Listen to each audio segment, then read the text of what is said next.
Jake Paul versus Mike Tyson, another big fight this past weekend.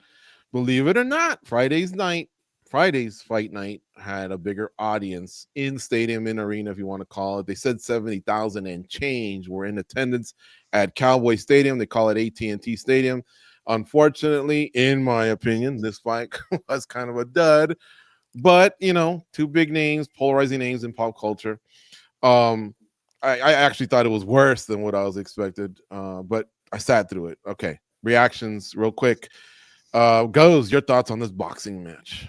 Yeah, it was very bittersweet experience that night, right? I mean, a lot of takeaways. Netflix for starters, they're just not ready for big sports. That kind of soured the night a lot, seeing everybody complaining on social media. I think we didn't have it as bad as a lot of other people, but we missed out on a couple rounds just because of that connection. And then look, I'll tell you, Mike Tyson, the biggest shot that he landed the whole weekend was at the weigh-in, right? The slap. That was probably his highlight. Yeah. The fight itself just was not good, man. It really was.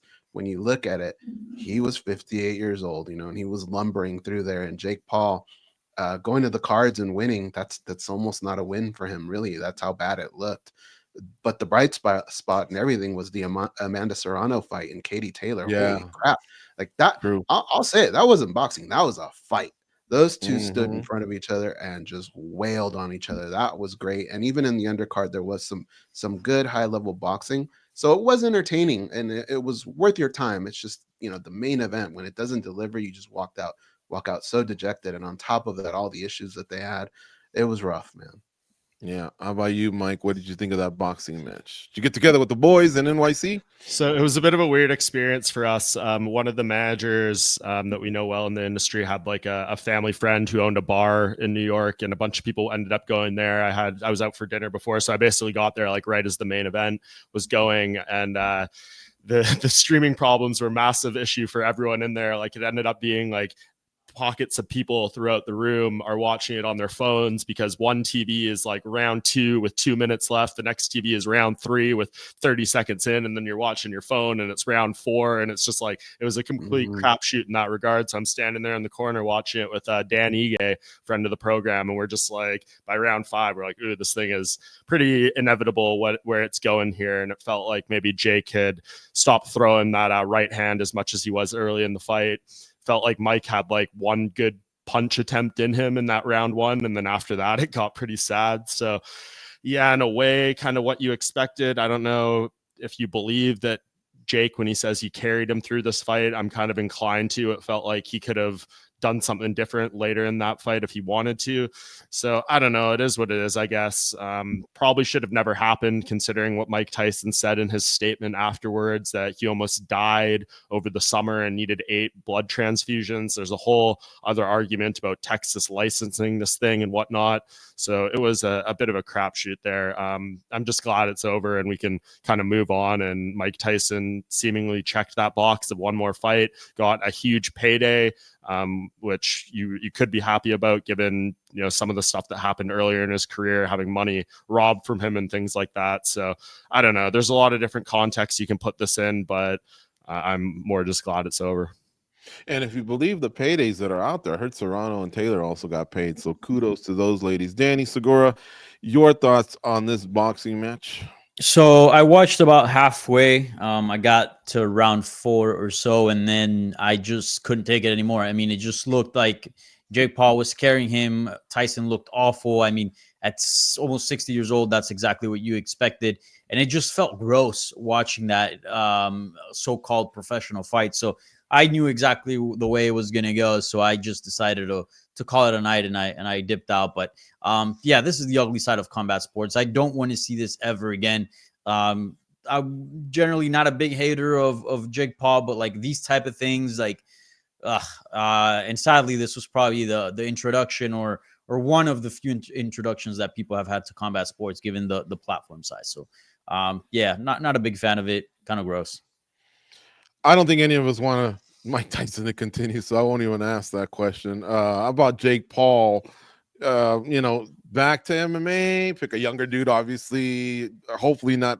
I guess he's got to pick on retired MMA guys, because otherwise, if they're that good, they'd still be in MMA. Or is there? I mean, do you guys dabble in the boxing world too much to even give me a name from there? Let's just go with you guys. He's really running out of options that I think are going to get people to want to pay for something. Don't say There's Canelo either, please. Nobody say no. Canelo. Canelo's name Don't is, say Canelo. Hit the like button, but don't say Canelo.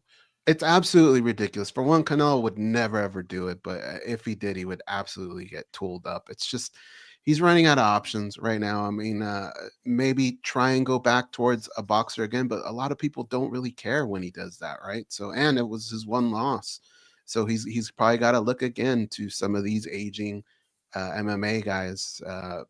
Nate Diaz taking out Jorge Masvidal, that would have been a fresh matchup. Don't and as much as you say, don't say Canelo Alvarez, don't say Conor McGregor's name either. I don't see anything like that happening. Mike, you got some thoughts? You say don't mention Canelo, but I actually think that one does have a chance of happening next, especially if Netflix wants to continue to be involved, right? Like they're not going to do Jake Paul versus Darren Till or something like that, right? Like they want something that meets the level of this, and Canelo is probably one of the few options out there.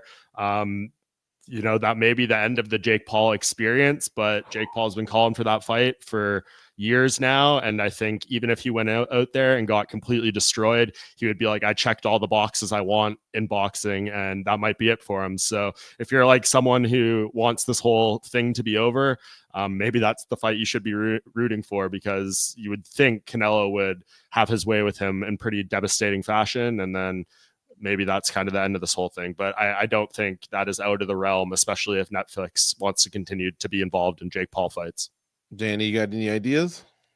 No, I don't. I just hope it's probably about 40 years old. Really, just tired of watching these kind of gimmicky fights. Not into them. Yeah, dude, he can only beat Canelo if he goes in the locker room and stabs him in the ribs, like in the movie Gladiator, yeah, when Commodus stabbed what's his face? I think even Russell then, Crowe. I don't know. And then Russell Crowe came out like at 50% of himself, and it was still a fight, and he still lost. But yeah, man. Oh my God. I'm glad people get paid. I'm glad there's new fans. We had great traffic. I'm not gonna lie, but yeah, some of this stuff is painful. We need to get back to just the best fighting. Of those 60 million people that watch, like how many of those that were, say, just casual fans or our parents who wanted some nostalgia with Mike Tyson, are they following the sport of boxing? Did this like do anything in terms of creating more fans? That's the big question, right? What about KSI? Yeah, I mean, that one's always there, I think. I don't know how interested he is in boxing anymore. But yeah, that's always one. I think if you're a fan of the origins of the Jake Paul story, that's something you can do at any point. Crazy. And just so everyone knows, KSI fought Logan Paul in the first of these YouTube versus YouTuber, right? Is that the history of it all? Yep. I think so, yeah. And then Jake Paul came into the fold and all that good stuff. All right. But yeah, again, 70,000 packed the arena. Netflix doesn't sound like it's getting good reviews here amongst any of us. Did you like anything of it, guys? I didn't even like the audio that was coming through. The announced team was, Morrow always delivers. Rosie Perez was them taking a shot, but I thought she could have maybe been part of a host desk. I don't think I needed to hear her, deliver the play-by-play. I do like the 3-man booth, whether it's, a man, 2 men and a woman, whatever. So I always like Roy Jones's input. I'll just take, I think, an Al Bernstein or someone else. But any just quick thoughts on Netflix being involved, and do you want to see it involved? Remember, this is a potential suitor for the UFC, because the UFC supposedly is negotiating, right? Now that the contracts are running out with ESPN, they could take their talents, to different places like the NFL. Mike? Yeah, no, I asked Dana pretty much that exact question at the post-fight press conference, and he reiterated, they do their own production in the UFC, and that's not something they'd ever hand over. But of course, we're referring more to like the buffering issues and all that kind of stuff going on. That's something they'll definitely have to sort out. But as Dana said in his post-fight as well, when he was answering that, like, this is kind of an experimental stage. This is as big as it gets. We'll see what happens with NFL on Christmas Day, I believe. WWE is going to be going there with Monday Night Raw starting in 2025. And then I'm sure there's going to be a lot more to follow. So definitely some work to do on that front. But I imagine if, like, say, UFC did go there, the actual broadcast experience would be more or less exactly the same as what we've come to expect over the last 20 years from them. Mike, I I want to think stick with you on. Go ahead, goes. I was going to say, I think if Netflix does keep venturing out on their own and doing things like that, the broadcast team, they do have to kind of figure that out, because when Serrano and Taylor were going at it, there just wasn't much from a technical side to really use Roy Jones at that moment. And it was kind of taking away from what Mauro Ranallo does so well, right? His iconic voice and how he makes you feel in the moment. This is the most important thing you need to be seeing. There were times where they had to kind of shelve him because the other two were speaking up and they really weren't offering much as to what was going on. You needed Mauro Ranallo's voice. You needed that to be part of when you go back and watch that fight, the highlights, to hear that voice and what you were seeing on the screen had to go together. They had to kind of figure that part out. Also, some food for thought. I don't know what platform today can also take like 60 million viewers or at least 60 million households. I also think that just spoke about how big the fight was. I think if ESPN Plus were to do the same numbers, they would probably crash to it. It's not really like a Netflix issue. It's just they're so massive that just bringing in live sports is going to be entirely difficult.